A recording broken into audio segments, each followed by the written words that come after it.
Hello guys, আমরা এখন আছি যে রংপুর মহাসড়কে। তো আজকেও যাচ্ছি রংপুর।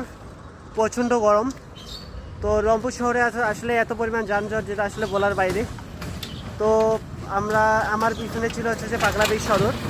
আসলে সেখানে এত পরিমাণ জ্যাম যেটা আসলে বলার বাইরে। আমরা প্রায় হচ্ছে যে 30 মিনিট ওখানে ওয়েট করলাম যানজটে। তো আমরা প্রতিটা ট্যুরে হচ্ছে যে মোটরসাইকেলে দিই এখন আর অন্য কোথাও দিই না। আমরা প্রতিটা জায়গায় হচ্ছে যে মোটরসাইকেল একটু যাওয়ার চেষ্টা করি। তো এখন আমরা রেস্ট নেওয়ার জন্য আসলে একটু দাঁড়ালাম রংপুর মহাসড়কে। তো এত পরিমাণ জ্যাম আছে যেটা আসলে বলার বাইরে, ঠিক আছে। আর প্রচণ্ড গরম। এখন আমরা হচ্ছে যে রংপুর মহাসড়কে। এখন যাবো আমরা রংপুর থেকে। ভাইয়ের কিছু পার্সোনাল কাজ হচ্ছে। তো আমাদের এই বাইকে করে যাচ্ছি। আসলে বাইকে ট্যুর অনেক ভালো লাগে, যেটা আসলে বলা বাইরে, ঠিক আছে। তো এই যে আমার ঠাকুরপো আছে, ঠাকুরপো গাড়ি চালাচ্ছে। আমি গাড়ি চালাতে পারি না, বাইক পারি না। যদিও আমি এই যে বারাসাতে